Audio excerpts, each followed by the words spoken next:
اور حضرت عمر جیسے جوان کہتے تھے سیدنا بلال، بلال تو ہمارے سردار ہیں۔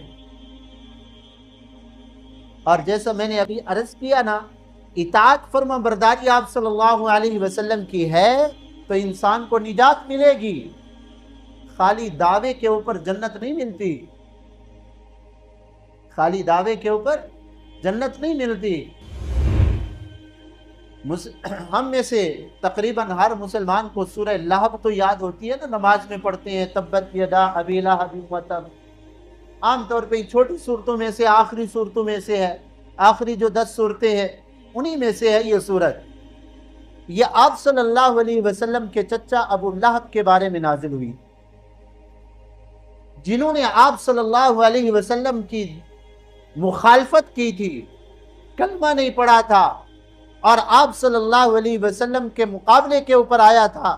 اس کا نام تھا عبد العزا، ابو لہب اس کا نام نہیں تھا۔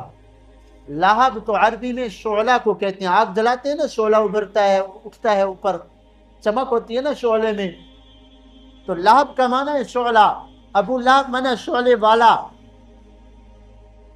اس ظالم کا شکل و صورت ایسی تھی گویا کہ اس کے چہرے سے لائٹیں نکل رہی ہیں، ایسا خبیث النفس آدمی تھا، شکل کے اعتبار سے ایسا تھا، لیکن اللہ کے محبوب صلی اللہ علیہ وسلم کی اطاعت فرما برداری نہیں کی۔ اللہ تعالیٰ نے پوری صورت اس کے خلاف نازل فرمائی اور فرمائی یہ ہلاک ہو گیا، برباد ہو گیا ہے۔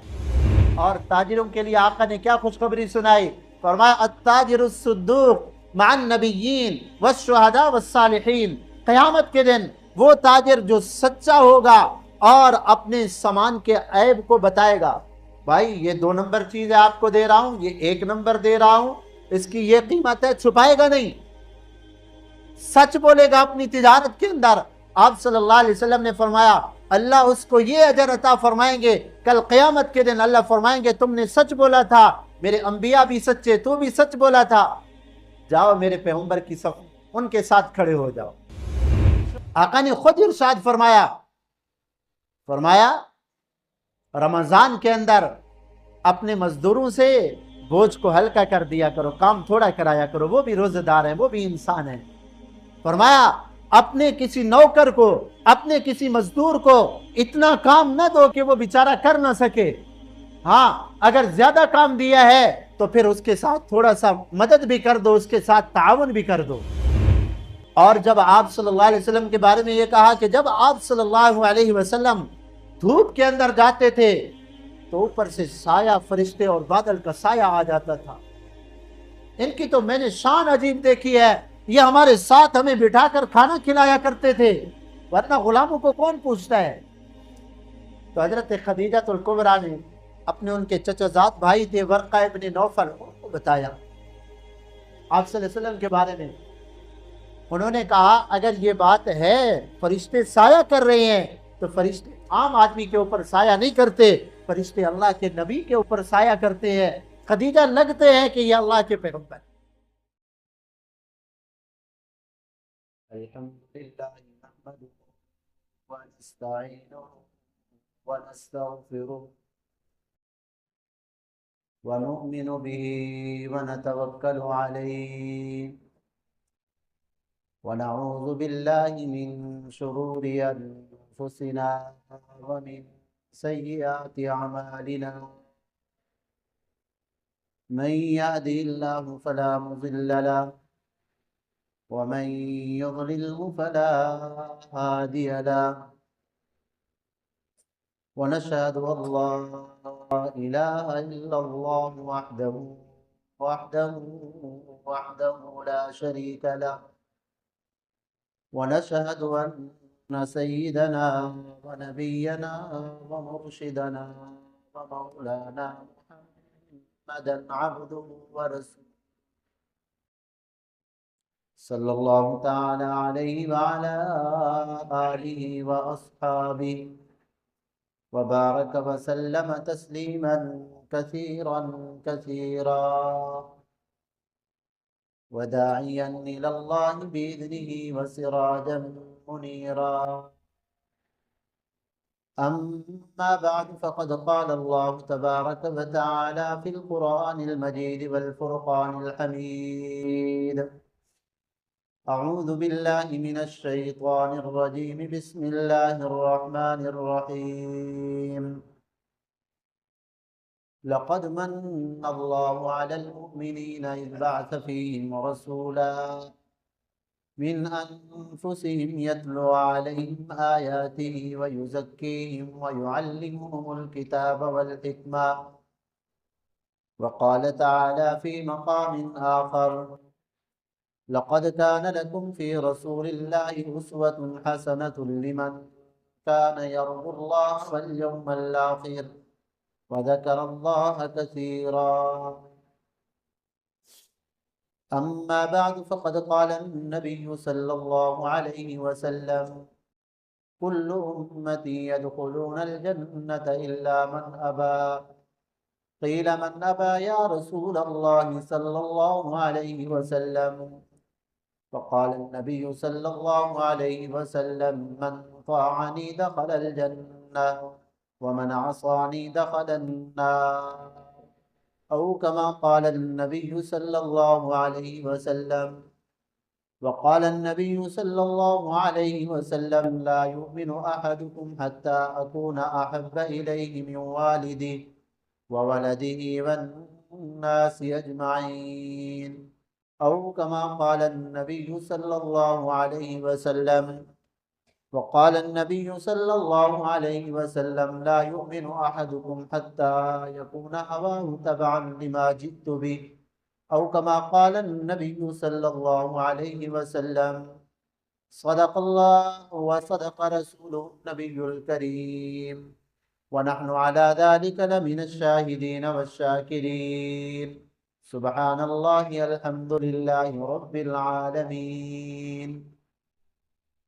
سب حضرات ایک مرتبہ درود شریف پڑھیں.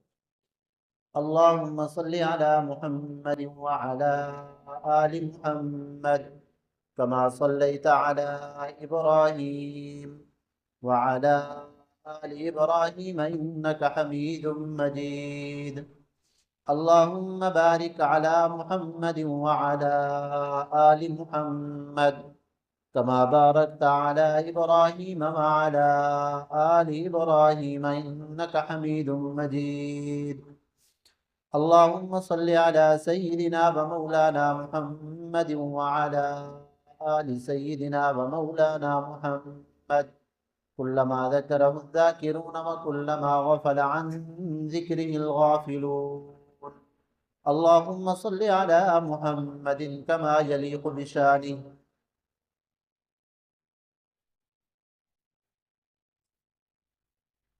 عزیزان محترم، آج 28 ربیع الثانی جمعۃ المبارک کا دن سن 1446 ہجری ہے۔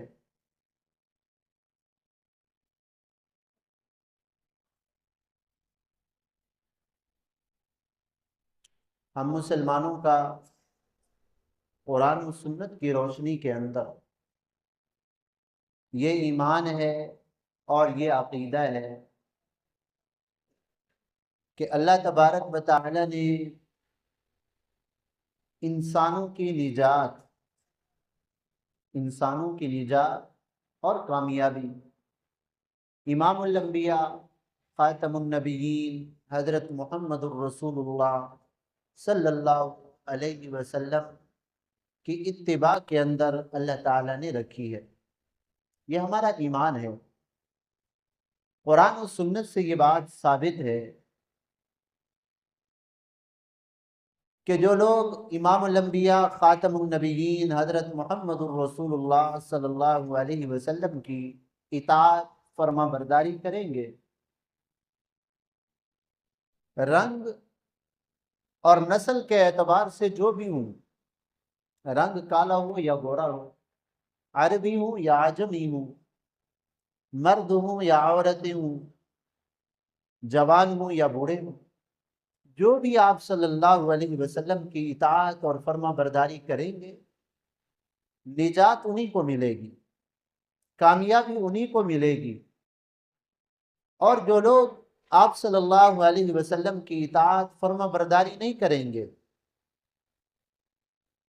دنیا کے اعتبار سے بڑے بڑے عہدے کیوں نہ ہوں ان کے پاس، مال و دولت کے انبار کیوں نہ ہوں ان کے پاس، شکل و صورت کے اعتبار سے کیوں نہ چاند جیسے چہرے ہوں، اگر آپ صلی اللہ علیہ وسلم کی اطاعت فرما برداری نہیں ہے تو جہنم کا ایندھن بنیں گے، کامیابی نہیں ملے گی۔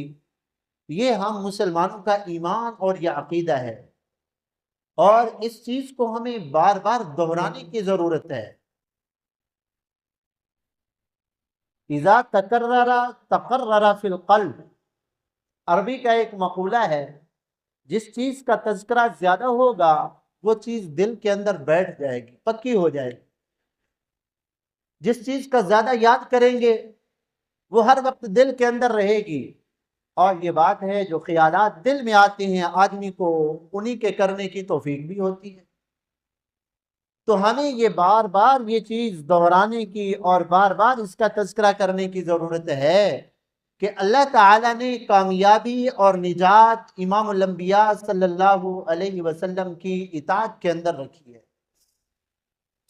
اگر آقا کی اطاعت ہے، شکل و صورت کے اعتبار سے انسان جو ہے نا بظاہر کالا کیوں نہ ہو، لیکن اللہ تعالیٰ اس کو کامیاب اور کامران فرمائیں گے۔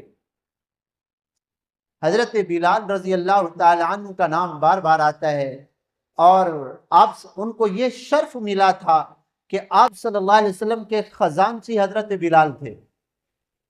یہ نہیں کہ کوئی خزانہ آتا تھا، مطلب یہ ہے کہ کوئی مہمان آتے آپ صلی اللہ علیہ وسلم کی خدمت میں تو آقا حضرت بلال کے حوالے کرتے کہ بلال ان کے کھانے پینے کا بندوبست تم نہیں کر رہے۔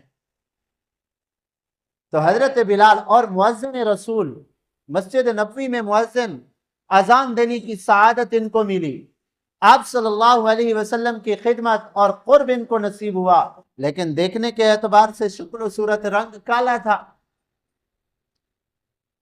تو کامیابیاں کیا ملی؟ رضی اللہ عنہم ورضوا عنہ، اللہ نے یہ خطاب دیا کہ میں ان سے راضی ہو گیا۔ اور حضرت عمر جیسے جوان کہتے تھے سیدنا بلال، بلال تو ہمارے سردار ہیں۔ اور جیسا میں نے ابھی عرض کیا نا، اطاعت فرما برداری آپ صلی اللہ علیہ وسلم کی ہے تو انسان کو نجات ملے گی، خالی دعوے کے اوپر جنت نہیں ملتی، خالی دعوے کے اوپر جنت نہیں ملتی۔ وَقَالُوا لَن يَدْخُلَ الْجَنَّةَ إِلَّا مَنْ كَانَ هُودًا أَوْ نَصَارَىٰ تِلْكَ أَمَانِيُّهُمْ قُلْ هَاتُوا بُرْهَانَكُمْ إِن كُنتُمْ صَادِقِينَ بَلَىٰ مَنْ أَسْلَمَ وَجْهَهُ لِلَّهِ وَهُوَ مُحْسِنٌ۔ یہودی کہتے تھے جنت تو ہم ہی جائیں گے جنت میں، عیسائی کہتے تھے جنت تو ہم ہی ہیں وارث جنت کے، تو اللہ تعالیٰ نے فرمایا تِلْكَ أَمَانِيُّهُمْ، یہ ان کے دلوں کی جو ہے نا آرزویں ہیں، خواہشات ہیں۔ بَلَىٰ مَنْ أَسْلَمَ وَجْهَهُ لِلَّهِ، جو اپنے آپ کو اللہ کا فرما بردار بنائے گا جنت اللہ اسی کو عطا فرمائے۔ آج ہم مطمئن ہو گئے جی ہم نے کلمہ پڑھ لیا بس تو اب تو ہم سے چلے ہی جائیں گے جنت میں، کوئی روک ٹوک نہیں ہوگی۔ پھر یہ سارا قرآن اور ساری زندگی آپ صلی اللہ علیہ وسلم عمل کر کے دکھایا ہے، صحابہ اکرام نے عمل کیا ہے، پھر یہ کس لیے کیا ہے؟ انہوں نے اتنا محنتیں اور مشقتیں کیوں اٹھائی ہیں؟ میرے بھائیو، اس دھوکے سے ہمیں اپنے آپ کو نکالنا ہوگا۔ میں عرض یہ کر رہا تھا کہ اللہ تعالیٰ نے نجات رکھی ہے آپ صلی اللہ علیہ وسلم کی اتباع کے اندر، رنگ اور نسل جو بھی ہوگی اللہ نجات دے دیں گے، اور اگر شکل و صورت کے اعتبار سے، دیکھنے کے اعتبار سے چاند جیسا چہرہ کیوں نہ ہو، لیکن اللہ کے محبوب صلی اللہ علیہ وسلم کی اطاعت فرما برداری نہیں ہے تو جہنم کا ایندھن بنے۔ ہم میں سے تقریباً ہر مسلمان کو سورہ لہب تو یاد ہوتی ہے نا، نماز میں پڑھتے ہیں تبت یدا ابی لہب وتب، عام طور پہ چھوٹی صورتوں میں سے، آخری صورتوں میں سے ہے، آخری جو 10 صورتیں ہیں انہی میں سے ہے یہ صورت۔ یہ آپ صلی اللہ علیہ وسلم کے چچا ابو لہب کے بارے میں نازل ہوئی تھی، جنہوں نے آپ صلی اللہ علیہ وسلم کی مخالفت کی تھی، کلمہ نہیں پڑھا تھا، اور آپ صلی اللہ علیہ وسلم کے مقابلے کے اوپر آیا تھا، اس کا نام تھا عبد العزا۔ ابو لہب اس کا نام نہیں تھا۔ لہب تو عربی میں شعلہ کو کہتے ہیں، آگ جلاتے ہیں نا، شعلہ ابھرتا ہے، اٹھتا ہے اوپر، چمک ہوتی ہے نا شعلے میں، تو لہب کا معنی ہے شعلہ، ابو لہب معنی شعلے والا۔ اس ظالم کا شکل و صورت ایسی تھی گویا کہ جی اس کے چہرے سے لائٹیں نکل رہی ہیں، ایسا خبیث النفس آدمی تھا، شکل کے اعتبار سے ایسا تھا، لیکن اللہ کے محبوب صلی اللہ علیہ وسلم کی اطاعت فرما برداری نہیں کی۔ اللہ تعالیٰ نے پوری صورت اس کے خلاف نازل فرمائی اور فرمائی یہ ہلاک ہو گیا، برباد ہو گیا ہے۔ تو میں نے جو ابتدا میں بات کی تھی، ہمیں یہ جمعہ 8ویں دن کے بعد ہمیں یہ دین کی باتیں سننے کو ملتی ہے، ذرا توجہ سے بیٹھا کریں اور اس نیت سے کہ ہم اس پہ عمل کریں گے۔ یہ وقت گزاری کے لیے نہیں ہوتا، ورنہ تو جمعے میں اصل چیز کیا ہے؟ خطبہ ہے، 2 خطبے ہیں اور 2 رکعت فرض ہے، پڑھ کے اللہ اللہ خیر صلاح۔ یہ جو آدھا گھنٹہ اور پون گھنٹہ جو ہم تھوڑا سا بیان کر لیتے ہیں، یہ اسی لیے ہوتا ہے تاکہ ہم مسلمانوں کو کچھ فائدہ ہو جائے، کچھ عمل کی ترغیب ہو جائے۔ تو میرا جو اصل موضوع ہے نا، آپ صلی اللہ علیہ وسلم کی سیرت کے حوالے سے ہماری گفتگو چل رہی تھی۔ اللہ تعالی نے فرمایا لَقَدْ كَانَ لَكُمْ فِي رَسُولِ اللَّهِ أُسْوَةٌ حَسَنَةٌ، لوگوں میرے محبوب صلی اللہ علیہ وسلم تمہارے لیے بہترین نمونہ بن کر آئے ہیں۔ نمازیں تمہاری آقا کی نمازوں کی طرح ہوں گی تو اللہ قبول فرمائے، روزے آقا کے روزوں کی طرح ہوں گے تو قبول۔ زندگی کا کوئی عمل اگر آپ صلی اللہ علیہ وسلم کے عمل کے مطابق ہے تو اللہ قبول فرمائیں گے، اگر تمہارا کوئی عمل آپ صلی اللہ علیہ وسلم کی جو ہے نا عمل کے مطابق نہیں ہے تو مردود ہو جائے۔ دیکھو ہم پورا ہفتہ ظہر کی نماز 4 رکعت پڑھتے ہیں، لیکن جمعے میں ہم 2 رکعت پڑھتے ہیں فرض، ایسا ہے؟ پورا ہفتہ ہم ظہر کی 4 رکعتیں پڑھتے ہیں اور جمعے میں ہم 2 فرض پڑھتے ہیں۔ 2 زیادہ ہیں 4 زیادہ ہے؟ 4 زیادہ ہے نا۔ تو عبادت دیکھنے کے اعتبار سے اس کی مقدار کم ہو گئی ہے، دیکھنے کے اعتبار سے عبادت کی مقدار کم ہو گئی ہے، 4 کی بجائے ہم 2 کے اوپر آ گئے ہیں۔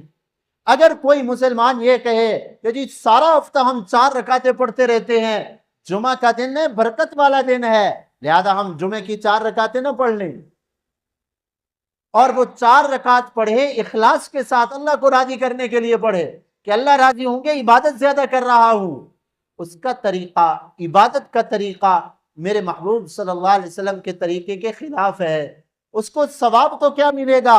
سنت کی خلاف ورزی کرنے کے اوپر اس کو عذاب ملے گا کہ تم نے میرے محبوب صلی اللہ علیہ وسلم کے طریقے کو چھوڑا ہے۔ تو یہ مسلمان ہم اپنے دل کے اندر یہ بات لکھ لیں کہ اللہ تعالیٰ کامیابی ہمیں عطا فرمائیں گے، کامرانی ہمیں عطا فرمائیں گے، نجات ہمیں ملے گی تو آپ صلی اللہ علیہ وسلم کی اتباع کے اندر۔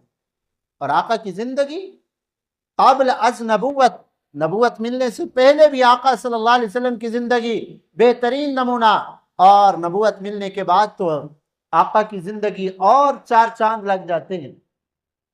تو ہم آپ صلی اللہ علیہ وسلم کی سیرت کے حوالے سے یہاں تک پہنچے تھے کہ آپ صلی اللہ علیہ وسلم جب اپنے چچا کے ساتھ ابو طالب کے ساتھ ملک شام گئے تھے تجارت کے لیے، تو وہاں کے راہب نے آپ صلی اللہ علیہ وسلم کو پہچان لیا کہ یہ اللہ کے آخری پیغمبر ہیں جن کی نشانیاں ہم تورات اور انجیل میں پڑھتے آئے ہیں۔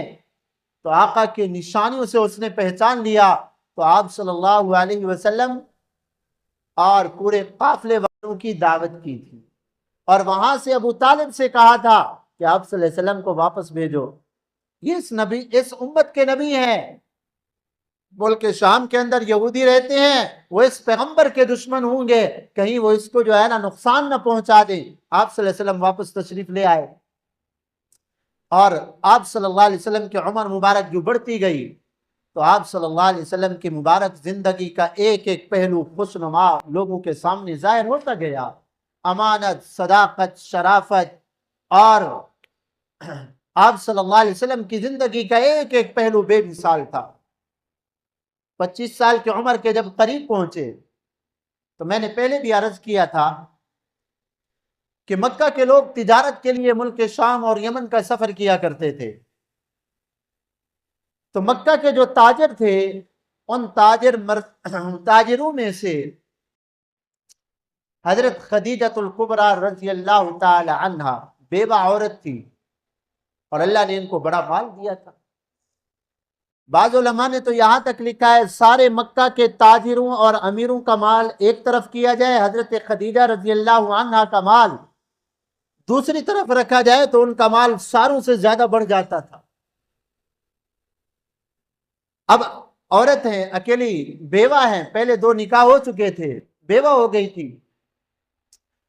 اور اب ان کا مال جو ہے تجارت کے لیے لوگ لے جایا کرتے تھے، ان کو تلاش تھی کوئی ایسا آدمی ملے جو میرے مال کی بھی حفاظت کرے اور اس کو بھی فائدہ ہو۔ اتنے میں آپ صلی اللہ علیہ وسلم کی مبارک عمر 25 سال کے قریب پہنچی، تو اس نے حضرت خدیجۃ الکبریٰ رضی اللہ تعالی عنہا نے اپنے غلام میسرہ کے ذریعے پیغام بھجوایا آپ صلی اللہ علیہ وسلم کے پاس۔ ابھی تک آقا نے اعلان نبوت نہیں کیا تھا، اعلان نبوت کیا 40 سال کی عمر میں، یا بھی آقا کی عمر 25 سال کے قریب ہے۔ تو انہوں نے پیغام بھجوایا کہ جی آپ میرے مال میں تجارت کیوں نہیں کرتے، آپ میرا مال لے جائیں، تجارت کے اوپر جو نفع آئے گا پھر ہم اپنے اس حساب سے جو ہمارا طے ہوگا اس حساب سے ہم تقسیم کر لیں گے۔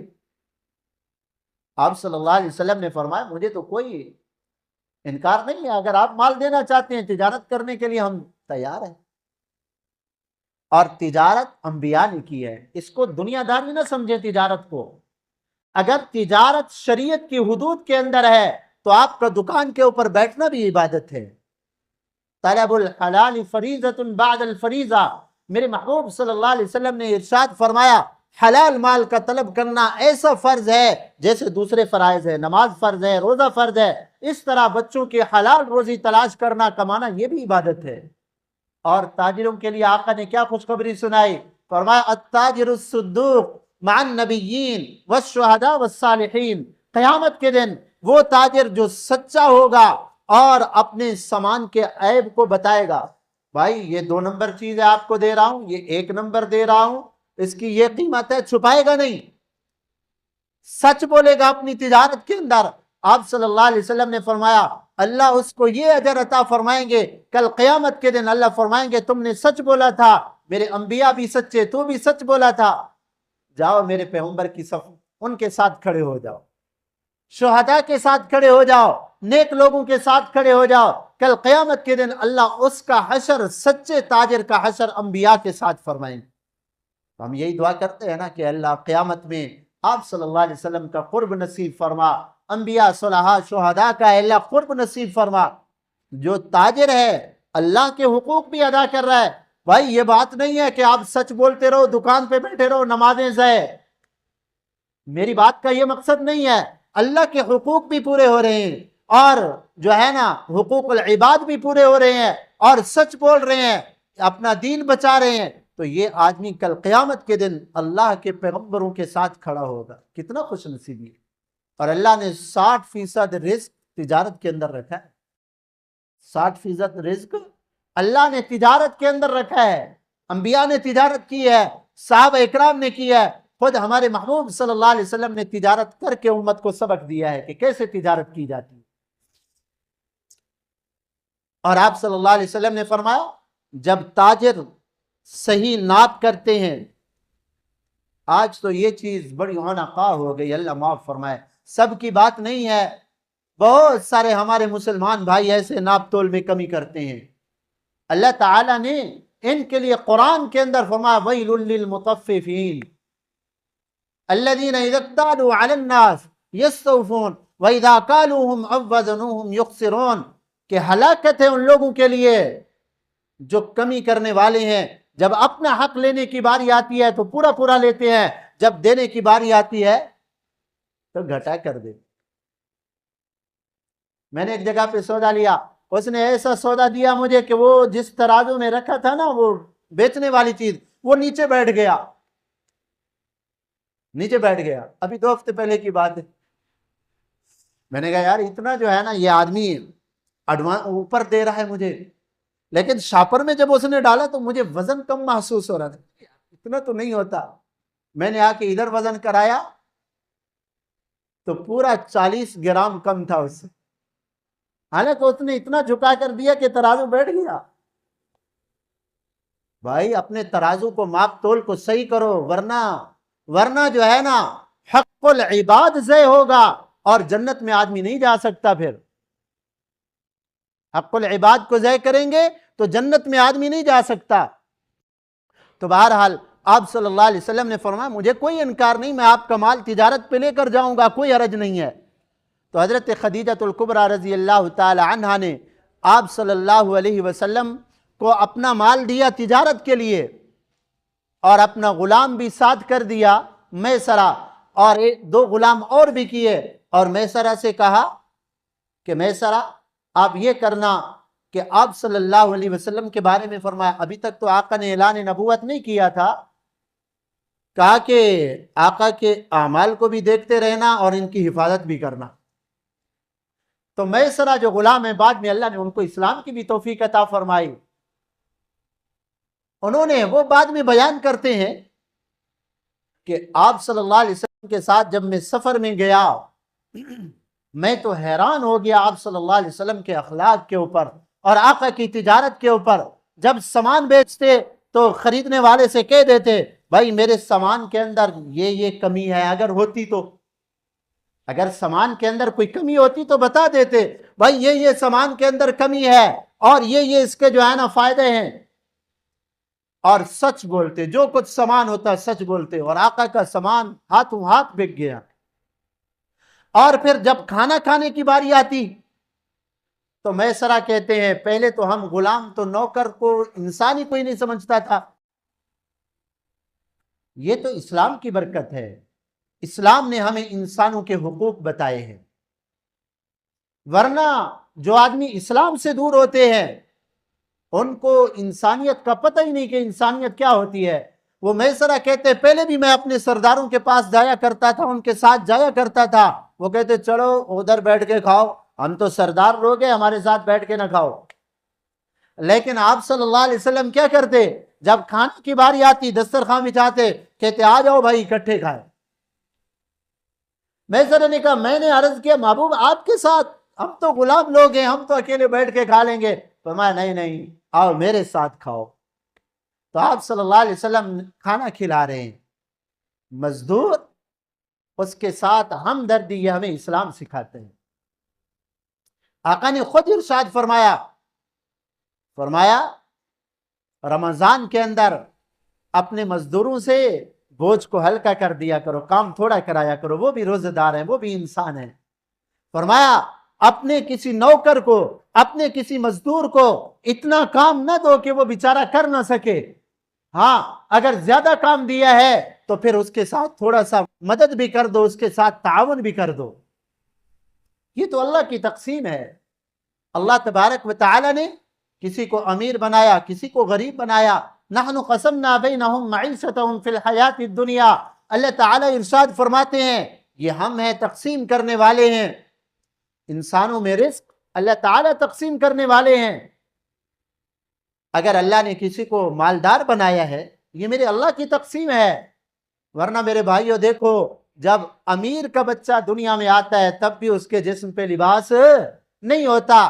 امیر کا بچہ جب دنیا سے امیر آدمی جاتا ہے تب بھی کفن کے اندر لپٹ کے جاتا ہے، اس کے اندر جیب بھی نہیں ہوتی۔ غریب کا بچہ بھی ایسے دنیا میں آ رہا ہے اور جا بھی ایسے رہا ہے، یہ اللہ کی تقسیم ہے۔ اللہ تعالیٰ نے کسی کو امیر بنایا، کسی کو مالدار بنایا اور کسی کو غریب بنایا تاکہ دنیا کا نظام چلتا رہے، یہ دنیا کا حسن برقرار رہے، یہ اللہ کی تقسیم ہے۔ آپ خود سوچیں، یہ جو ہماری بنیوں کے اندر مزدور کام کرتے ہیں یا دکانوں کے اندر مزدور کام کرتے ہیں، اگر ان کی لاکھوں روپیہ روزانہ کی آمدن ہو تو وہ ہماری مزدوری کریں گے؟ ہاں بھائی، تو پھر ہمیں اپنا بوجھ خود کندھے پہ اٹھانا پڑے گا، کتنا مشکل پیش آ جائے گی۔ یہ اللہ تعالیٰ کی تقسیم ہے کہ اللہ تبارک و تعالیٰ نے کسی کو امیر بنایا، کسی کو غریب بنایا، یہ اللہ کی حکمتیں ہیں۔ اور اللہ تعالیٰ بڑے خوش ہوتے ہیں حدیث پاک میں آتا ہے الخلق عیال اللہ فاحب الخلق الی اللہ من احسن الی عیالہ. جیسے گھر کے لوگ ہوتے ہیں نا، مثلا ہمارے بچے ہیں، ہماری گھر والے ہیں، ہمارے ماں باپ ہیں، ہمارے ایک گھر کے اندر فیملی کے اندر رہنے والے ہیں، اگر کوئی آدمی ہمارے بچوں کے ساتھ ہمدردی کرے، ان کو عزت احترام دے، ان کا کوئی تعاون کر دے، تو ہم ان کا شکریہ ادا کرتے ہیں نا، اور ہمیں وہ آدمی پیارا لگتا ہے جو ہمارے گھر والوں کا کوئی ضرورت پوری کر دے. تو اللہ تبارک و تعالیٰ کے محبوب صلی اللہ علیہ وسلم فرما رہے ہیں الخلق عیال اللہ، ساری مخلوق اللہ کا کنبہ ہے، اللہ کا کنبہ ہے، اللہ نے بنایا سب کو. فرمایا فاحب الخلق الی اللہ من احسن الی عیالہ، اللہ کو سب سے زیادہ پسند، اللہ کو سب سے زیادہ پسند وہ آدمی ہے جو اللہ کی مخلوق کے ساتھ حسن سلوک کرتا ہے، ان کی ہمدردی دل کے اندر رکھتا ہے، ان کا احساس کرتا ہے. بعض لوگ ایسے ہوتے ہیں کہ بس یہ دھوپ میں رگڑے کھا رہے ہیں، بس ان کا کام یہی ہے، یہ اسی لائق ہے. نا بھائی، ان کے احساس کرو، ہمدردی کرنی چاہیے. اللہ کو وہ آدمی زیادہ پسند ہے جو اللہ کی مخلوق کا احساس کرتا ہے. فرمایا آپ صلی اللہ علیہ وسلم نے ارحموا من فی الارض یرحمکم من فی السماء، زمین والوں پہ تم رحم کرو، آسمان والا تمہارے اوپر رحم کرے گا. زمین والوں پہ تم رحم کرو، آسمان والا تمہارے اوپر رحم کرے گا. اور اللہ کی مخلوق کے ساتھ احسان کرو. اللہ کو بڑا محبوب ہے، اور اللہ کی مخلوق میں خصوصاً جو اللہ کا دین کا کام کرنے والے ہیں نا، اللہ کو بڑے ہی محبوب ہیں. ایک حدیث پاک میں آتے ہیں آپ صلی اللہ علیہ وسلم نے فرمایا جو آدمی لوگوں کو دین سکھاتا ہے، جو آدمی لوگوں کو دین سکھاتا ہے، آپ صلی اللہ علیہ وسلم نے فرمایا اس کے لیے اللہ کی ساری مخلوق دعا استغفار کرتی ہے، حتیٰ کہ سمندر کی تہہ کے اندر رہنے والی مچھلیاں بھی ان کے لیے دعا استغفار کرتی ہیں. اللہ کی ساری مخلوق. تو اللہ کی مخلوقات میں جو دین کا کام کرنے والے ہیں اللہ کو بڑے ہی پیارے ہیں. کیوں؟ یہ انبیاء کے وارثین ہیں. آپ صلی اللہ علیہ وسلم نے فرمایا العلماء ورثۃ الانبیاء، علماء انبیاء کے وارث ہیں. انبیاء لوگوں کو دین دے کر جاتے ہیں. اسی دین سے ہی تو انسانیت جو ہے نا، دین ہمیں انسانیت سکھاتا ہے. اور میرے بھائیوں، اسی دین کے مراکز اور ان علماء کی وجہ سے الحمدللہ ہماری نسلوں کا ایمان محفوظ ہے. بچہ پیدا ہو جائے تو علماء کے محتاج، شادی کا موقع ہو تو علماء کے محتاج، وفات ہو جائے تو علماء کے محتاج، مرنے کے بعد صحیح ان کے لیے دعا کرنا علماء کے محتاج. ہم قدم قدم کے اوپر دین کے اعتبار سے علماء کے محتاج ہیں. اور بعض اللہ والے ایسے بھی ہوتے ہیں، اللہ معاف فرمائے، اللہ معاف فرمائے، ایسے بھی ہوتے ہیں جو اعتراضات بھی علماء کے اوپر کرتے ہیں کہ مولوی یہ کر رہے ہیں، مولوی یہ کر رہے ہیں. پتہ ہے یہ چیز جو آئی ہے کفار کی طرف سے آئی ہے. ایک منٹ کے لیے آپ سوچ لیں، اگر علماء سے نفرت پیدا ہو گئی دین کون سکھائے گا؟ ہاں، علماء بھی انسان ہیں، ان کو انسان سمجھو، ان کو فرشتہ نہ سمجھو کہ ان سے کوئی خطا نہیں ہوتی. انسان خطا کا پتلا ہے، انسان ہے، علماء ہیں یہ بھی انسان ہیں. اگر ان سے غلطی اور خطا ہو جائے تو یہ دیکھو ان کی زندگی کے اندر نیکی زیادہ ہے، ان کی زندگی کے اندر نیکی زیادہ ہے. یہ بچپن سے لے کر اپنے بڑھاپے تک انہوں نے ساری زندگی اللہ کے دین کو دی ہے. تو بہرحال میں عرض یہ کر رہا تھا، آپ صلی اللہ علیہ وسلم جب تجارت کے لیے گئے نا تو میسرہ جو غلام تھا اس کو اپنے ساتھ بٹھا کے کھانا کھلایا اور اپنا مال وہاں بیچا اور وہاں سے اور مال خریدا آپ صلی اللہ علیہ وسلم. اور مکہ میں آ کر آپ صلی اللہ علیہ وسلم نے جب تجارت کی تو مکہ کے اندر مال بیچا. باقی جو تاجر گئے تھے نا قافلے کے اندر ان کو ایک مرتبہ نفع ہوا، آپ صلی اللہ علیہ وسلم نے نفع ڈبل کمایا. تو تجارت اگر شریعت کے اصول کے مطابق ہو تو اللہ تعالیٰ اس میں برکت دیتے ہیں. آپ سچ بولیں گے نا، تجربہ کر کے دیکھ لیں، جو دکاندار سچ بولتا ہے، صحیح سودا دیتا ہے تو سارے لوگ کہتے ہیں یار وہ آدمی اچھا ہے، سچ بولتا ہے، غلط چیز نہیں دیتا. اور غلط بول کر اگر ایک مرتبہ آپ نے سودا بیچ لیا تو کل کو وہ 10 آدمی کو کہے گا یار اس آدمی نے دھوکہ دیا تھا، اس کے پاس نہیں جانا، اور اللہ تبارک و تعالیٰ اس سودے کی برکت کو بھی ختم کر دیتے ہیں۔ بہرحال جب آپ صلی اللہ علیہ وسلم واپس تشریف لائے تو کئی گنا ڈبل نفع ہوا حضرت خدیجہ الکبریٰ رضی اللہ تعالی عنہا کے مال کے اندر۔ تو حضرت خدیجہ الکبریٰ نے اپنے غلام سے پوچھا آپ صلی اللہ علیہ وسلم کے بارے میں کہ بھائی آقا کے بارے میں بتاؤ، یہ اتنا نفع کیسے کمایا؟ انہوں نے کہا بی بی آپ کیا پوچھتی ہیں، جہاں بھی جاتے آپ صلی اللہ علیہ وسلم اپنے مال کو سامنے رکھتے اور ساری چیز بتا دیتے کہ بھائی میرا مال اس قسم کا ہے، میرا مال اس قسم کا ہے، اور لوگ ہاتھوں ہاتھ مال خرید لیتے۔ اور جب آپ صلی اللہ علیہ وسلم کے بارے میں یہ کہا کہ جب آپ صلی اللہ علیہ وسلم دھوپ کے اندر جاتے تھے تو اوپر سے سایہ فرشتے اور بادل کا سایہ آ جاتا تھا، ان کی تو میں نے شان عجیب دیکھی ہے، یہ ہمارے ساتھ ہمیں بٹھا کر کھانا کھلایا کرتے تھے، ورنہ غلاموں کو کون پوچھتا ہے؟ تو حضرت خدیجہ الکبریٰ نے اپنے ان کے چچا زاد بھائی تھے ورقہ ابن نوفل، ان کو بتایا آپ صلی اللہ علیہ وسلم کے بارے میں۔ انہوں نے کہا اگر یہ بات ہے فرشتے سایہ کر رہے ہیں تو فرشتے عام آدمی کے اوپر سایہ نہیں کرتے، فرشتے اللہ کے نبی کے اوپر سایہ کرتے ہیں۔ خدیجہ لگتے ہیں کہ یہ اللہ کے پیغمبر۔ حضرت خدیجہ میں نے شروع میں عرض کیا بیوہ تھی اور بڑے بڑے مالدار لوگوں نے نکاح کا پیغام بھیجا تھا، حضرت خدیجہ نے ٹھکرا دیا۔ ایک عورت تھی نفیسہ، تو حضرت خدیجہ رضی اللہ عنہا نے ان سے کہا آپ کوئی ایسے بات چلائیں، کوئی ایسے حالات پیدا کریں کہ آپ صلی اللہ علیہ وسلم نکاح کی طرف راغب ہو جائیں۔ تو نفیسہ گئی آپ صلی اللہ علیہ وسلم کے پاس، کہا کہ محمد صلی اللہ علیہ وسلم آپ نکاح کیوں نہیں کرتے؟ ماشاءاللہ 25 سال عمر ہو گئی، جوان ہیں آپ۔ آقا نے فرمایا بھائی کس سے نکاح کروں؟ کہا آپ چاہتے ہیں کہ ایسی عورت ہو جو حسن بھی ہو، کمال بھی ہو، حسب نسب بھی اعلیٰ ہو، مالدار بھی ہو، حسب نسب بھی اعلیٰ ہو، اچھے خاندان کی، پاکیزہ طیبہ، اور یاد رکھو حضرت خدیجہ الکبریٰ رضی اللہ عنہا کی ایسی پاک دامن زندگی تھی۔ ہاں آپ صلی اللہ علیہ وسلم کی زوجیت میں آنے سے پہلے طیبہ کے لقب سے مشہور تھی، طاہرہ کے لقب سے مشہور تھی حضرت خدیجہ الکبریٰ رضی اللہ تعالی عنہا۔ تو حضرت نفیسہ کہنے لگی کہ ایسی عورت خاندان بھی اعلیٰ، حسب نسب بھی اعلیٰ، عقل بھی اعلیٰ، کمال بھی اعلیٰ، اور جو ہے مال بھی مالدار بھی ہو، ایسی عورت سے نکاح کریں۔ تو آپ صلی اللہ علیہ وسلم نے فرمایا کہ اگر ایسی کوئی عورت ہے پھر اس سے کون نکاح نہیں کرے گا، بتاؤ کون ہے؟ تو نفیسہ نے کہا وہ خدیجہ بنت خویلد رضی اللہ تعالی عنہ ہے۔ آقا نے فرمایا کہ نفیسہ کیا بات کرتی ہو تم؟